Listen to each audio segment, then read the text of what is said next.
So the WBO have ordered Sebastian Fundora to defend his 154-pound title against Terence Crawford. Now, some of you may be wondering how a welterweight champion gets made mandatory for a super welterweight champion. Well, this comes down to a rule that the WBO have had for a number of years now, whereby if a WBO champion of one particular weight class steps into a different weight class, he gets made mandatory for the WBO champion in that weight class immediately. This is when he is an incumbent champion of a different weight class now. And an example of it would be when Alexander Usyk stepped up from cruiserweight to heavyweight. He initially kept hold of his cruiserweight belt, the WBO, and he was made mandatory for Anthony Joshua straight away. Same thing here with Terence Crawford against Sebastian Fundora. Presumably, Crawford had expressed his desire to the WBO to fight at 154 several weeks or even months ago. So here we are. Now, there's been kind of mixed signals from Fundora's people since the victory over Tszyu. At the post-fight press conference, they said that they were not going to fight Tim Tszyu in an immediate rematch. They said they had every intention of honoring the verbal agreement to give him one, but not right away. Instead, they said they wanted to maximize the earning potential of Fundora right now, and that would mean a fight against either Errol Spence or Terence Crawford. But on Monday, Sebastian Lukowicz, Fundora's promoter, clarified his earlier comments. He said, "I wish to make it clear that Team Fundora will honor the agreement. My word is always equal to a signed contract. Tim Tszyu, your rematch is ready when you are." Now, there may not be a signed rematch clause in any contract, but talk to any lawyer and they will tell you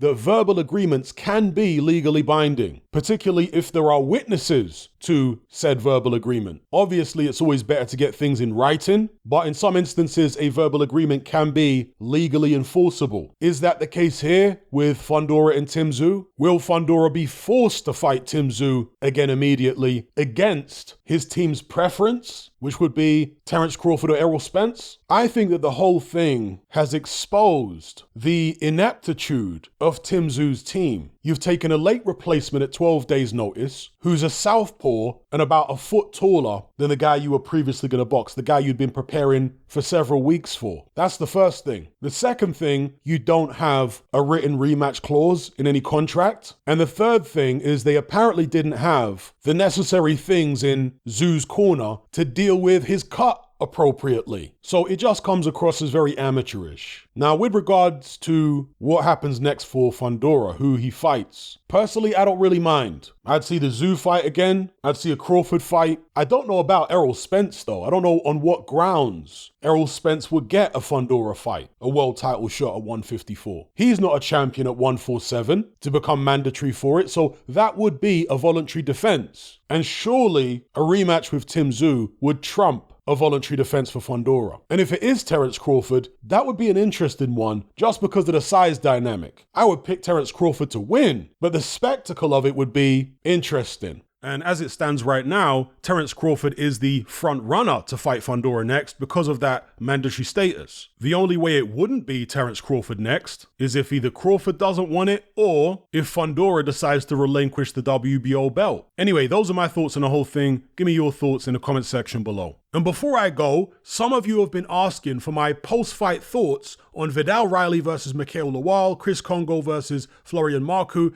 Erislandy Lara versus Michael Zarafa, and so on.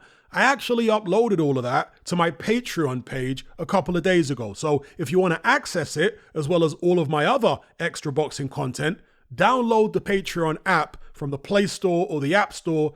Head on over to my page, which is called The Brotherhood of Reason, and select the boxing tier. There's no contract, no commitment. You can cancel at any time, just like Netflix, but it's a whole lot cheaper. So yeah, check out my Patreon page for my extra boxing content. We've also got a members chat and what have you. And of course, my non-boxing content is also available on there on a different tier if you're interested in that. All the relevant links are in the description box below.